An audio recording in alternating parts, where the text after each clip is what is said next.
मां गंगा के प्राकट्य का उत्सव, जिसे पुराणों में गंगा सप्तमी के नाम से बताया गया है। मां गंगा पतित पावनी है, वो मोक्षदायिनी है। गंगा का जितना धार्मिक महत्व है, उतना ही वैज्ञानिक महत्व भी है। देवी और प्राकृतिक गुणों से भरपूर गंगा का जल अति पावन और शुद्ध है और गंगा के दर्शन मात्र से ही मुक्ति और मोक्ष के मार्ग खुल जाते हैं। आज गंगा सप्तमी है, जिसमें मां गंगा का पूजन अखंड पुण्य दिलाता है और मान्यता है कि गंगा सप्तमी पर गंगा स्नान और गंगा पूजन भुक्तिम च मुक्तिम ददाति विनियम भावानुसारेण सदा नराणाम। जिस भाव से आप पूजेंगे वो भाव आपको प्राप्त हो जाएगा। ये वो है देवी जिसको देवता भी पूजते हैं और मनुष्य तो पूजते ही पूजते हैं।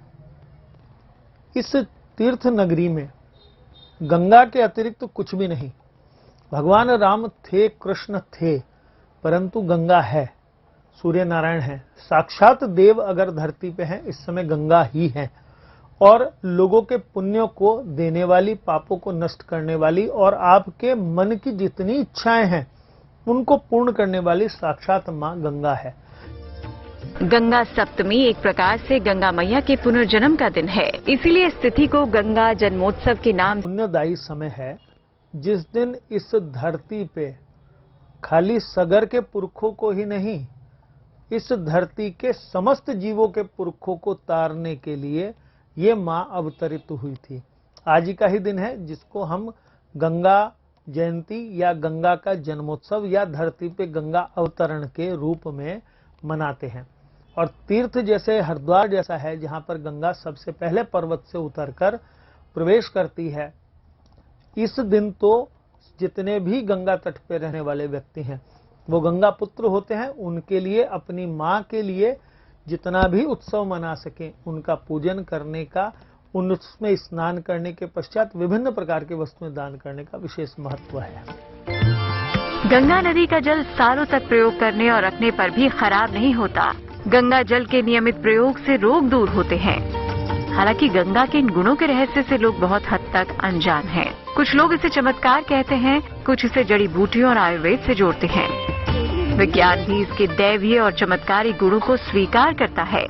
आध्यात्म की दुनिया में इसे सकारात्मक ऊर्जा का चमत्कार कह सकते हैं। कहते हैं बड़े भाग्य से गंगा मैया के दर्शन होते हैं और उससे भी उत्तम भाग्य हो तो मिलता है उनके जल में डुबकी लगाने का अवसर।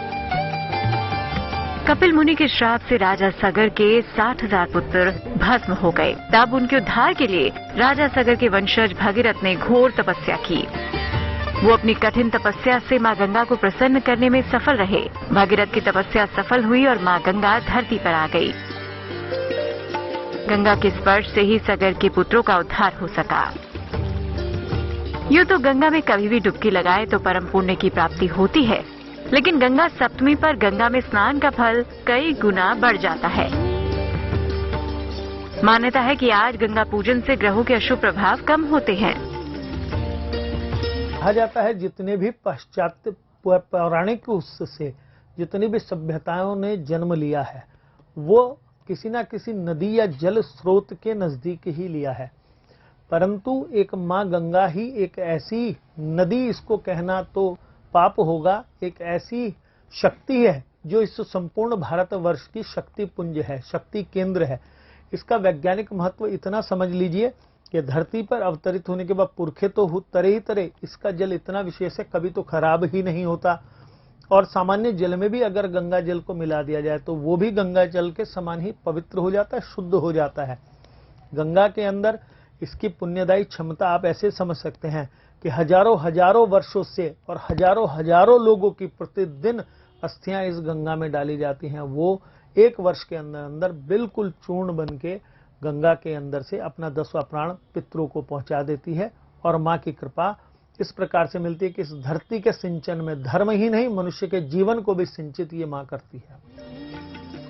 अगर गंगा नदी में जाकर स्नान करना आपके लिए संभव ना हो तो ज्योतिष के विशेषज्ञों के अनुसार आप गंगा जल की कुछ बूंदें साधारण जल में मिलाकर उससे स्नान भी कर सकते हैं। शास्त्रों के अनुसार गंगा सप्तमी के दिन दान पुण्य का विशेष महत्व है। गंगा सप्तमी से जुड़े महाप्रयोग आगे जानिए।